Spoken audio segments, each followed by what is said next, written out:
Perfecto, muy bien, vamos para el protocolo de columna entonces. Vamos a compartir aquí la pantalla. Esto por un lado. Y ahí va. Bueno, protocolo de columna. Columnas. Vamos a poner la S porque es muy similar hacia cualquiera de las columnas que tengamos que hacer. ¿Eh? Vamos a fijarnos en los aspectos, obviamente, de protocolo, planificación, y vamos a ver algunas cositas más también. Así que vamos para esto. A ver. Bueno, aquí lo que les puedo decir, por ejemplo, de la imagen ilustrativa esta que tenemos para ver, primero fundamental, qué estamos mirando, ¿no es cierto? O sea, qué secuencia estamos viendo. Primero el plano. Bueno, el plano lo sabemos acá, un sagital de columna. ¿No? Y lo que teníamos que hacer como fundamental es poder identificar líquido, cómo se comporta ese líquido. Entonces, ¿dónde hay líquido en la columna? En el canal medular. Acá. Todo esto que vemos hiperintenso es líquido. Entonces, vemos que el líquido es hiperintenso. Tenemos la grasa medular que también tiene una especie de hiperintensidad, pero más baja, ¿no es cierto? Además, también vemos la grasa de lo que es de los tejidos cutáneos, también hiperintensa. ¿No?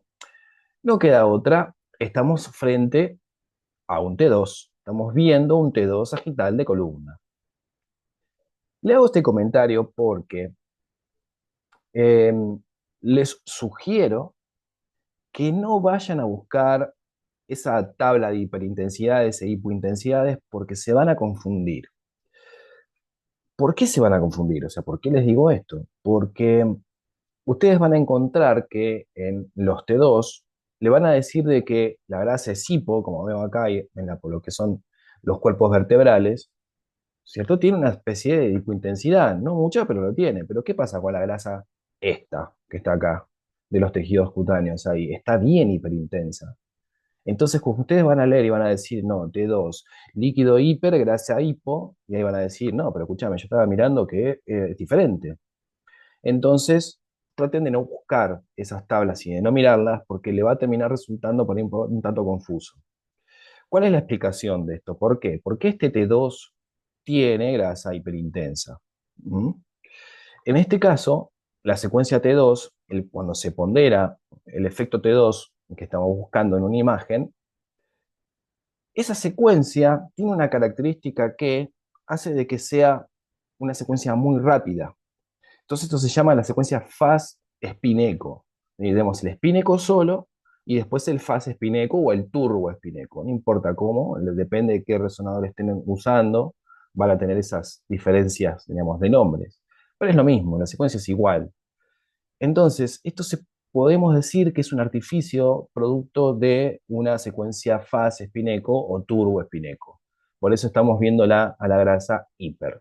Entonces, como les dije, usen esa tabla en el caso de que como un complemento, ¿sí? Pero no lo busquen, no se la memoricen, porque después se van a confundir, van a decir, no, pero en la tabla decía cualquier otra cosa, y no, no, no, y resulta claro que tiene estas variantes, tiene estas formas, la resonancia, entonces traten de no hacer las cosas como de memoria, sino entender qué es lo que tenemos que ver primero, dónde tenemos que buscar o qué es lo que tenemos que buscar, líquido, tenemos que buscar cómo se comporta el líquido, en este caso, hiper, cómo es la grasa, acá, hipo, cómo son los contrastes de los tejidos, hipo, más o menos, la grasa en este caso la vemos hiper, porque es una secuencia turbo, no te queda otra. Si el líquido está hiperintenso, estás prácticamente ahí arrimándote a lo que es un T2. También puede ser STIR, por ejemplo, puede ser también que el líquido también se ve hiperintenso, pero vas a ver las grasas, o sea, la medular y todo lo que son los tejidos subcutáneos y demás, lo vas a ver todo con una isointensidad e hipointenso. ¿Eh? Así que ojo con eso, no busquen las tablas y si la buscan no se la memoricen porque después se terminan confundiendo. Así que bueno, vamos a pasar a lo que es la planificación de los estudios. Por ejemplo, acá tenemos los tres planos, como nos gusta hacer, para poder mostrar lo que es la angulación de prácticamente todos los protocolos de columna. ¿Qué es lo que se va a buscar en protocolos de columna? ¿Sí? De que el plano representativo sea siempre sagital, entonces vamos a trabajar con tres grupos de sagitales o dos, pero bueno, es el plano representativo, y los axiales como tal. Entonces, por ejemplo, acá tenemos una columna cervical está bastante rara esta columna, no tiene la lordosis que debería tener, está rectificada y además también tengo una posteriorlistesis, también tiene acá en este caso, pero bueno, para fines prácticos no sirve. Hay, vemos este bloque, por ejemplo, que lo que representa es paquetes de cortes, o sea, todos cortes, cortes, cortes, cortes, cortes, cortes. Entonces podemos hacer una columna con los tres planos sagitales, por ejemplo, y dos planos axiales, ya sea en bloque a toda la columna que queremos estudiar o disco-disco. En cervical se puede usar de las dos maneras. Eso depende del servicio en el que están trabajando y además también depende si hay o no algún diagnóstico presuntivo que sugiera que tengas que hacer un bloque. ¿eh? Porque a veces los bloques se utilizan para poder medir lo que es el canal medular. Si hay estenosis del canal medular o canal estrecho, por ejemplo, es de buena práctica hacer los axiales en bloque en vez de disco-disco. Pero para ser un poquito mejor y más puntilloso, es mejor hacer el bloque y disco-disco. Entonces, siempre los cortes para los que son los discos bien paralelos al trayecto, como ven acá, más o menos 2 o 3 cortes por cada uno de los discos.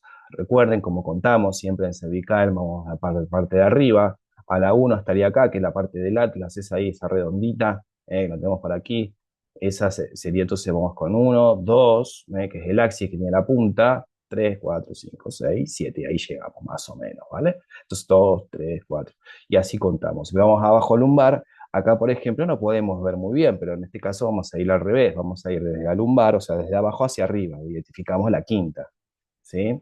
Porque también puede haber o algo supranumerario, o sea, puede haber más vértebras de la que tiene que haber, o infra, si puede haber sacralizaciones del E5, por ejemplo, entonces por ahí nos puede confundir, entonces decimos, bueno, a ver cuál es cuál, pero siempre como para tenerlo en cuenta, desde cervical, desde arriba siempre contamos y desde lumbar, desde abajo. Después, fíjate que el corte sagital siempre va a discurrir en forma también paralela a lo que es la columna, que tiene que alcanzar justamente para cubrir todo el diámetro de la columna. Fíjate también este axial, cómo se corrige también siguiendo la dirección de los discos, ¿no es cierto? Lo tenés de este lado, acá, ahí y ahí, ¿sí? Para que te quede justamente lo mejor posible delimitado el disco con todo lo que es el núcleo, lo que es pulposo, ¿cierto? Que vemos acá parte de hiperintensidad por el núcleo y bien el anillo fibroso hacia alrededor y después lo que sería el canal medular. Que en este caso estamos viendo un poquito extraño, no hay líquido ahí, algo le está pasando, pero bueno, a poquito. Entonces, tenemos, recuerden, bloque por un lado, de lo que es siguiendo también más o menos la pendiente o la angulación de los cortes para bloque para algunas patologías o en su defecto también para complementar, o también disco-disco, eso depende en el servicio en el cual están trabajando. ¿eh? Vamos a pasar entonces, acá lo que les decía, más o menos dependiendo de lo que es el protocolo general de una columna, vamos a encontrarnos con los tres grupos de sagitales, T2, T1 y STIR. El STIR a veces en los lugares no suelen hacerlo como protocolo estándar de columna, sino que lo hacen cuando ese paciente tiene alguna característica. Y esa característica puede ser de que haya tenido traumatismo, haya tenido, por ejemplo, enfermedad proliferativa, o sea, cáncer.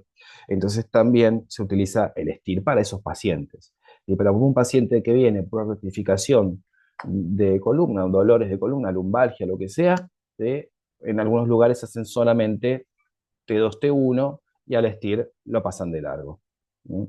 Pero bueno, vamos a poner que somos los tres sagitales, después axial, disco y o bloque, esto también va a ir dependiendo del servicio, y después si en el caso, obviamente, tiene gadolinio. Si tiene gadolinio no nos queda mucho, sagital T1 saturado, FS, FAT-SAT saturado, con gadolinio, y axial T1 también saturado, sin y con. Siempre comparativas, las imágenes comparativas. Tres planos comparativos que tienen que tener los mismos parámetros, mismas dimensiones, mismos espesores, todos los mismos, en las mismas secuencias sería, pero en diferentes ponderaciones, y después el contraste siempre para comparar uno sí que no tenga contraste y la otra sí que tenga contraste. Imágenes comparativas en resonancia es prácticamente lo crucial para cualquier protocolo. Entonces, cualquier anormalidad que se haya en la imagen es de buena práctica obtener cortes finos y dirigidos a la misma, ya sea en plano axial y coronal. El plano coronal, que vamos a verlo de vuelta, acá tenemos este coronal de columna.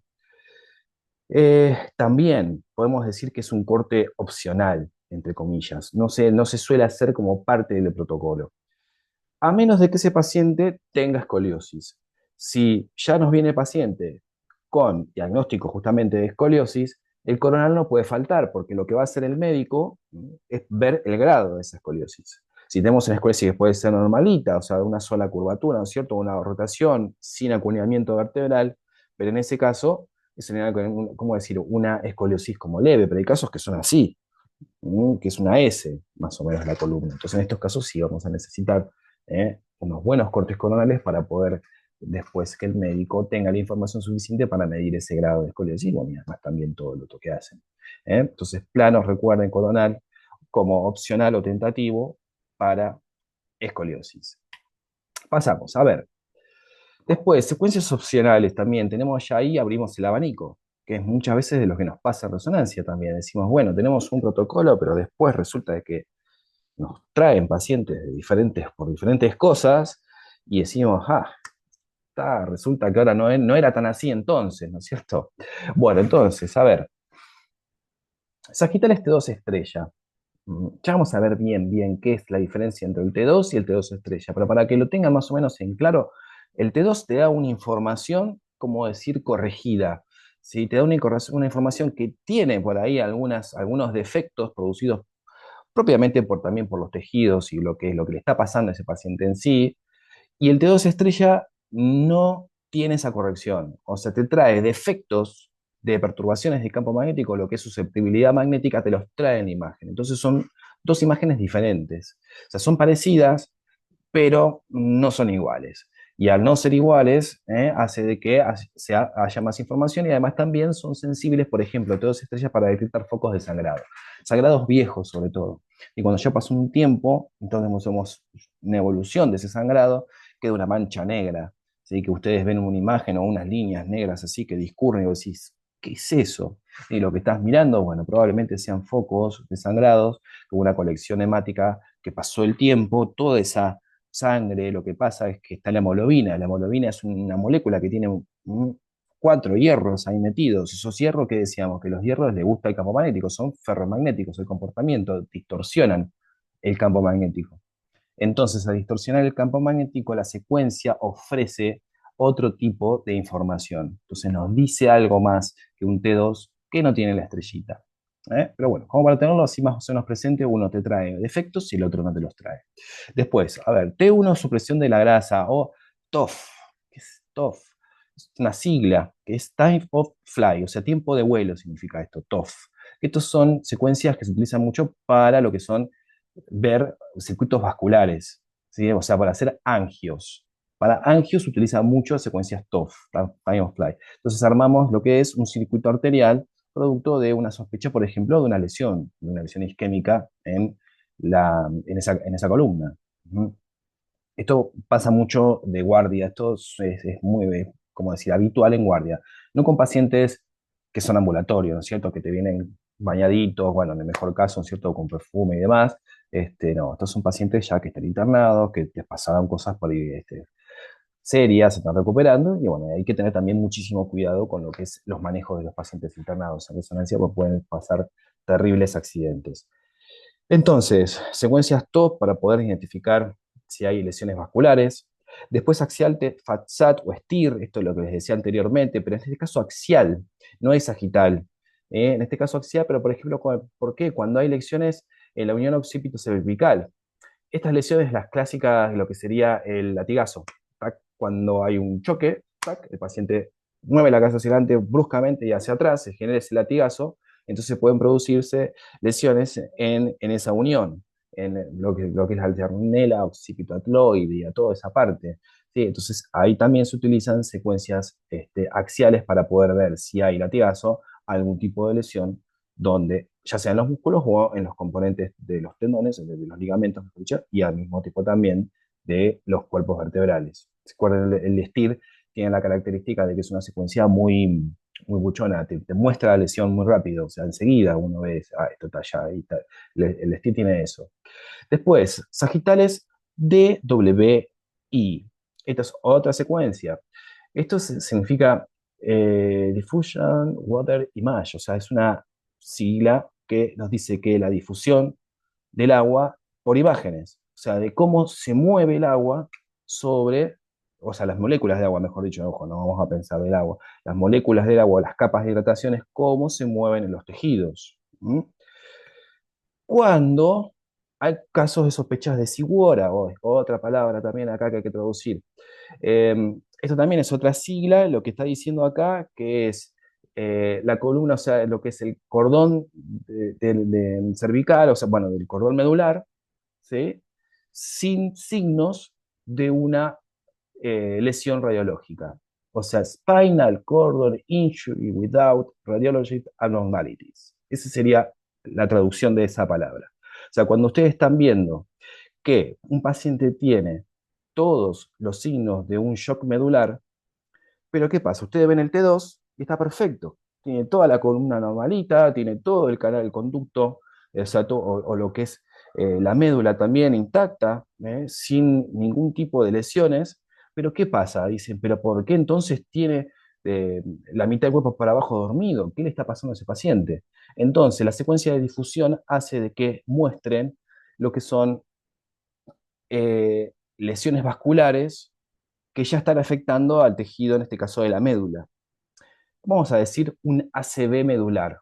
De la misma forma que es un ACV del cerebro, puede pasar también un ACV medular, pero en este caso no va a ser por un trombo, va a ser por un traumatismo. O sea, un choque, algo, rompió una arteria nutricia que va hacia el cordón, entonces se deja de irrigar sangre y al dejar de irrigarse sangre, el tejido comienza a morir. Entonces la difusión, esta secuencia sagital en difusión, tiene esa característica que te puede mostrar, ¿sí?, lesiones isquémicas cuando apenas están comenzando. Entonces recuerden, si llegan a ver esta palabrita, significa eso, cuando ustedes están viendo que es una columna normal, ¿sí?, que no hay signos de ninguna anormalidad en la imagen, pero tiene todos los otros signos clínicos que ese paciente está, por ejemplo, con un shock medular. ¿Eh? Recuerden eso, entonces difusión. Y después, bueno, mielografías radiales o 3D para visualizar la emergencia de los nervios radiculares. Esto se basa en lo que es estudiar la médula, la salida de los pares raquídeos y a su vez la salida, la emergencia de los pares raquídeos también lo que estaríamos observando en forma indirecta, ¿sí?, hasta dónde termina la dura madre, ¿sí?, y cómo sale esos pares raquídeos, a ver si no están comprimidos, a ver si no pasa nada, si hay alguna lesión que está justamente haciendo de que esos nervios estén padeciendo.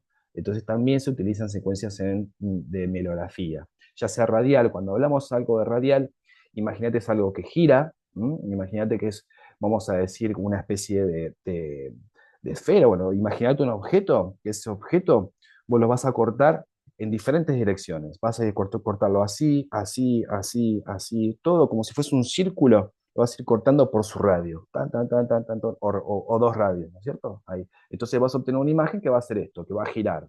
A eso se llama radial. ¿Eh? Después puede pasar lo que es lo opuesto, que es un 3D, que es hacer todas imágenes una al ladito de la otra sin separarlas, tan, tan, tan, tan, para después obtener un dato de todo eso y después reconstruir y hacer un solo bloque de imagen. ¿Eh? Esas son imágenes 3D, que se utilizan también muchísimo en resonancia.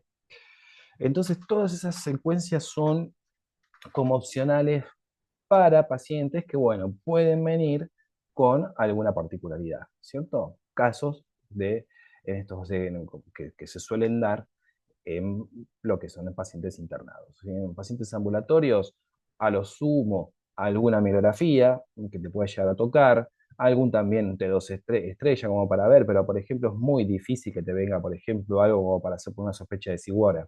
¿Sí? ¿Por qué? Porque ese paciente no va a poder caminar, o sea, no va a haber forma de que te llegue al servicio, digamos, normalito, ¿cierto? Así que se lo van a hacer directamente ahí, o bueno, te va a haber un traslado, ¿cierto?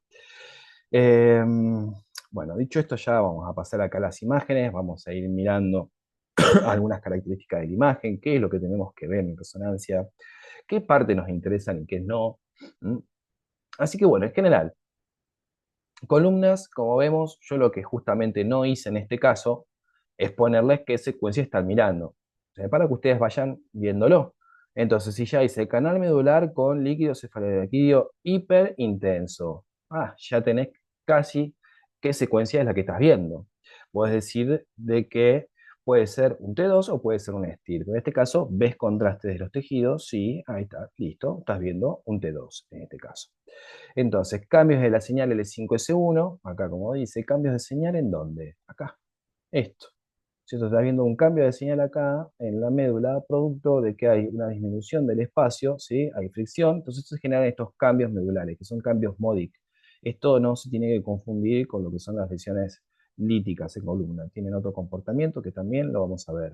Después, ¿qué más? Vos decís, bueno, estamos mirando acá, ¿qué característica clásica van a tener los discos vertebrales sanos? Por ejemplo, si vamos a mirar acá, 5, 4, 3, 2, 1, acá tenemos 1. Entonces vemos acá, por ejemplo, que tiene el disco fibroso por un lado, como decíamos, la parte de todos los que son tejidos fibrocartilaginosos no tienen señal de resonancia magnética, pero sí el núcleo pulposo.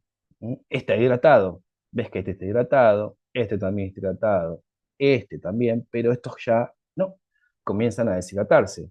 Al comenzar a deshidratarse, lo que empieza a pasar es que disminuye la altura de esos espacios. Al disminuir la altura de esos espacios, se pueden comprimir los agujeros de conjunción. Entonces ahí ya empieza a venir la caterva de problemas producto de algún tipo de estas lesiones. Por ejemplo, en este caso, bueno, el tratamiento de los discos, una disminución de los espacios y todo lo que genera. Después, al mismo tiempo también, ¿qué podemos decir? De que acá tenemos en esta imagen que tendríamos que verlo así, muy intenso, como lo vemos en este caso, pero vemos acá que está como rascado, tiene un portecito ahí, pequeñito, ¿no? Pero lo tiene. Tiene un desgarro en anillo fibroso. Después lo que te viene pasando es que el núcleo pulposo puede salir hacia afuera generando lo que son las hernias de disco o, bueno, las protusiones discales, dependiendo, bueno, ¿cierto? Para afuera sale o mejor dicho, cuántos se meten al canal, también esa es otra forma de nombrar. Después, ¿qué más podemos ver también? Que esto es otra cosa de imágenes que se puede también, mejor dicho, no, que se puede, no, que les voy a preguntar más adelante cuando sea la hora del examen, es que también cuando uno ve una imagen, tiene que ver lo que está, la anatomía, ¿no es cierto? ¿Qué es lo que tenemos acá? Por ejemplo, aparte de lo que son las apófisis espinosas, vemos parte de los ligamentos, el anterior, el posterior, los interespinosos, y además también, por ejemplo, vemos la cavidad, ¿cierto? La cavidad de la pelvis. En este caso estamos viendo una paciente femenina, por ejemplo. Vamos a decir también de que, ¿qué pasa acá? Porque acá vemos que está, ¿cómo decir? Los bordes bien nítidos, la imagen está muy linda, bla, bla, pero acá vemos ya que hay movimiento, ¿cierto? O sea, que, como que hay, que no está bien nítido lo que estamos viendo o observando. En este caso es porque los movimientos peristálticos del paciente hace de que se muevan justamente porque tiene movimientos y a la resonancia, como decir, es el peor enemigo de la imagen de resonancia en el movimiento. Entonces hay que tratar de disminuirlos. Entonces el paciente siempre cómodo, tranquilo y demás, eso hace que ustedes después no se atrasen en la consola, no tengan que repetir secuencias, no tengan además también ningún otro inconveniente respecto al protocolo que están utilizando. Siempre estas cosas, diríamos, pueden ser puntos, pero que después en la práctica tienen mucha importancia, tienen mucha relevancia. Después, a ver, ¿qué más? Podemos decir, bueno, además de que es paciente femenina, movimientos peristálticos, entonces todo el conjunto de la imagen hay que describir. Cada una de las imágenes que les voy a presentar va a tener algún tipo de, vamos a decirle ruido, vamos a decirle artefacto, artificio, ¿no importa? Entonces también me gusta que lo describan, o sea, que ustedes lo identifiquen y digan, bueno, esto es tal y tal cosa, esto es tal, tal otra. ¿Sí? Eso estaría bueno también como para hacer un compactito, porque ya vamos a ver también muchos artificios en imágenes, o sea, de todos estos, ya sea por movimiento, ya sea pulsátiles, por metales. ¿Sí? Vamos a ver un montón, así que hacemos la descripción completa. ¿Eh? Vamos a seguir pasando, en este caso el mismo paciente, pero ¿qué pasa en este caso? ¿Qué es la diferencia? ¿Cómo está el líquido acá? ¿Lo ves al líquido? ¿Sí? No, no lo veo. ¿Sí? ¿Por qué? Porque veo, o sea, sé que está ahí, ¿sí? Pero no lo veo. Está hipointenso. Entonces, si es hipointenso de grasa hiperintensa, no te queda otra ya T1. Estás viendo un T1, entonces la disminución de los espacios, las mismas cosas. Fíjense la importancia que tiene cada una de las secuencias, ¿no es cierto? Eso que decíamos siempre, de trabajar en forma comparativa. Y además también el T1 tiene estas características que se pueden ver mucho mejor, por ejemplo, estos piquitos que están acá, que son piquitos de artrosis, o sea, osteofitosis. Después también tenemos esta hernia que está para acá hacia adelante anterior y algo posterior también. ¿Mm? ¿Qué pasa con esta? Líquido, como está? En este caso, está hiperintenso. El resto de los tejidos, la médula, la grasa, ¿cómo está? O sea, tiene señal y no, está hipointenso, estamos en una imagen oscura, ¿no es cierto? Está en una hipointensidad de señal. Comparten las mismas características, ¿sí? Entonces, ¿qué es lo que estás mirando? Líquido, hiper, grasa, hipo, estás viendo un estir. Entonces, ¿qué podemos agregarle a este estir? O sea, de lo que decíamos anteriormente, fíjate que está mucho más movido, ¿no? Vamos a decir, la cavidad de pelviana de esta mujer, o sea, todo lo que son el útero, en este caso vamos a ponerlo así, está mucho peor, digamos, de lo que veíamos acá, ¿no? Está mucho peor. Hay una forma de detener estos movimientos peristálticos que se utiliza también en resonancia magnética, que es la inyección de iosina o, bueno, o buscapina, ¿no?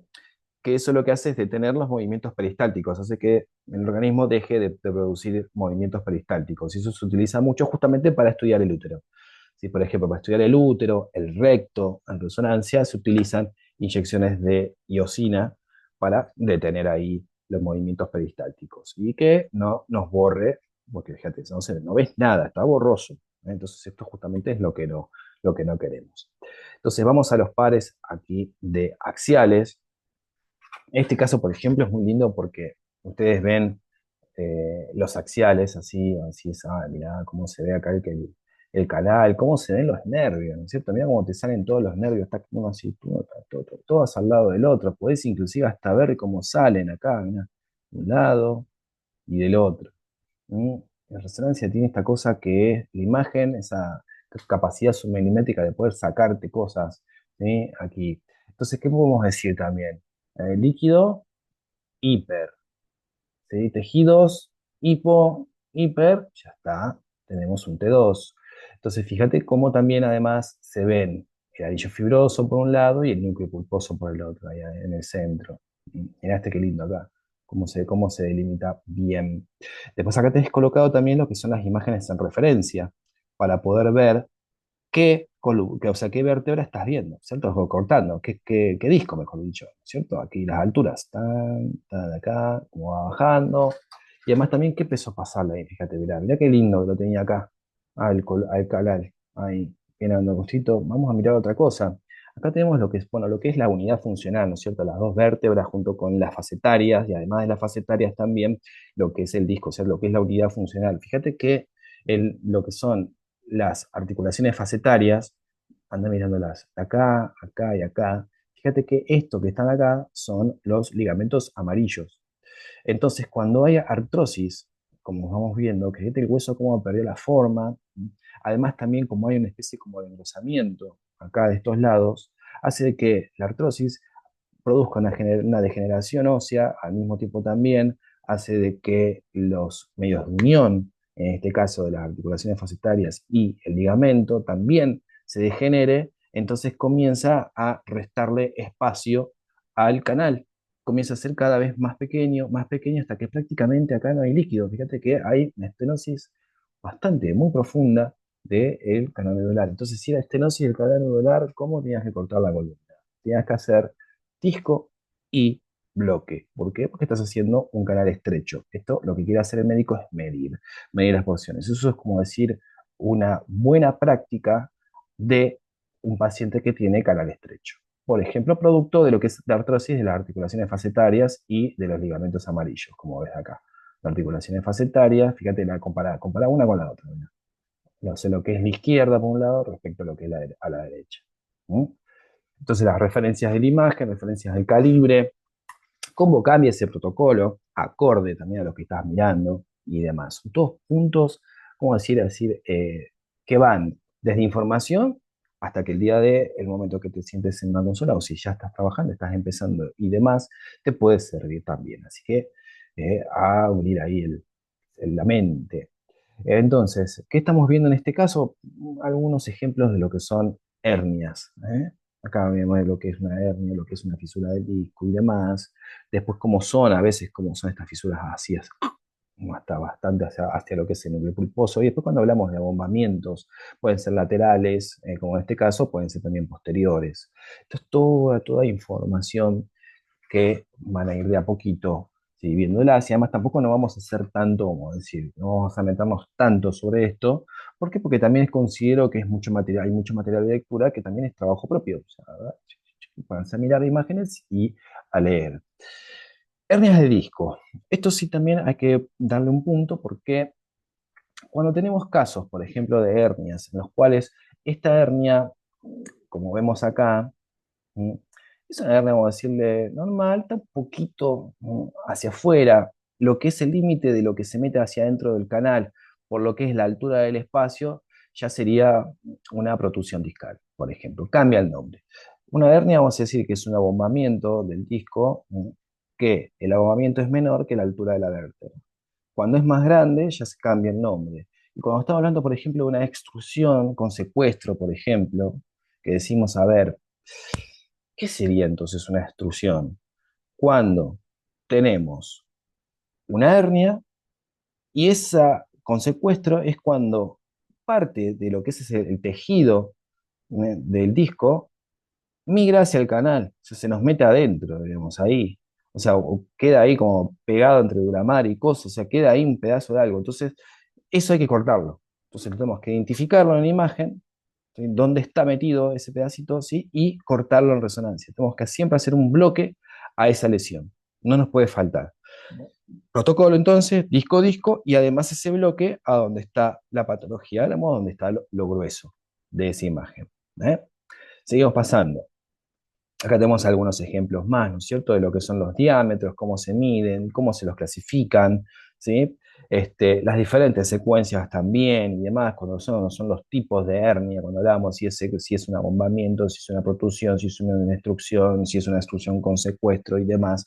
Toda información que yo no te la voy a preguntar, pero que sí está bueno que la sepas. Entonces, también parte tuya de lectura junto con los materiales, más las clases y demás.